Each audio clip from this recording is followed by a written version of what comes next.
the autumn of 1347, merchant ships drifted into Mediterranean harbors, carrying silk, spices, and something unseen that would change Europe forever. The ships had traveled from the Black Sea.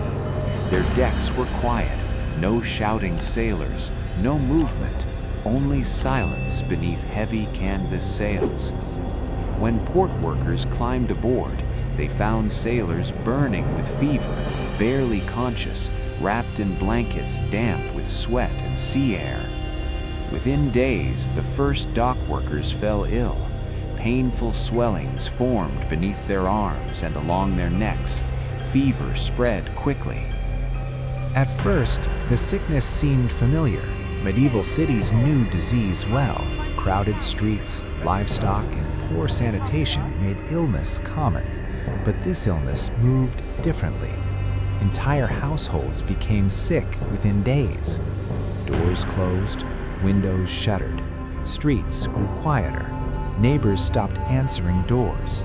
Markets thinned. Church bells rang more often, echoing across stone walls and empty courtyards. By early 1348, the sickness followed trade routes inland, carried unknowingly by merchants, caravans, and riverboats. Roads once filled with travelers became silent. Inns closed their wooden gates. Farmers abandoned distant fields. Inside city walls, fear spread faster than the disease. People avoided touch, families isolated behind locked doors. Physicians tried every remedy they knew. Herbs burned in small rooms.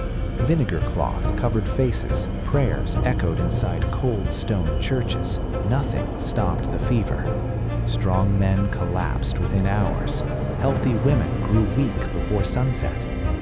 By morning, carts moved slowly through narrow streets, collecting the dead in heavy silence beneath gray skies.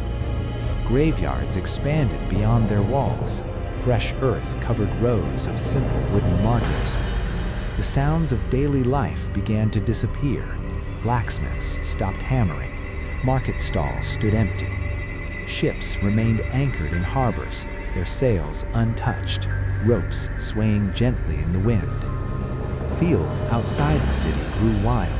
Crops rotted where they stood, unharvested beneath shifting clouds. In some regions, nearly half the population vanished within months.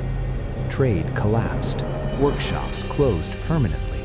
Coins stopped moving between hands. Some fled into the countryside, hoping distance would protect them. The sickness followed. In isolated villages, gates were closed to outsiders. Guards watched the roads, turning away travelers before they could enter. For a time, isolation seemed to work. No sickness appeared. No new graves were dug. Then one traveler slipped through unnoticed. Days later, fever returned to the village. By winter of 1349, northern towns stood weakened beneath falling snow and empty streets. Homes stood abandoned. Doors creaked open in the wind. Hearth fires burned out. Livestock wandered unattended through fields and village lanes. In many regions, there were not enough people left to harvest the crops. Hunger followed disease. Authorities ordered city gates closed. Ships were denied entry. Trade halted completely. For the first time, entire communities chose isolation over connection, survival over commerce. Slowly, by 1351, the waves of sickness began to weaken. Survivors stepped cautiously back into the streets, unsure whether the danger had truly passed. Silence still lingered where markets once roared with trade and voices. Too many workshops stood empty. Too many tools lay untouched beneath dust. In the countryside, abandoned homes slowly collapsed under rain and wind. With fewer workers alive, landowners struggled to maintain their estates. Labor became scarce. Wages began to rise in places once ruled by strict control. The balance between landowners and laborers slowly shifted across Europe. Entire generations were missing. Families carried memories instead of names. Cities rebuilt slowly, but the rhythm of life had permanently changed. Europe had survived the plague, but it would never return to what it once was. Years passed, yet memories of silent streets and empty homes remained vivid in every survivor's mind. Church bells rang again, not in warning, but in cautious return to routine. Trade routes reopened carefully, though fear traveled with every caravan and ship. Ports slowly filled again with ships, their sails rising against calmer skies. Yet population levels would not recover for generations to come. The plague did not disappear. It lingered quietly in cycles, returning in smaller waves. Communities learned new caution, new rules, new distance between strangers.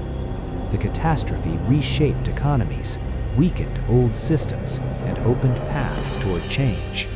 From tragedy emerged transformation that would influence Europe for centuries. The Black Death ended millions of lives, but it also marked the beginning of a different Europe.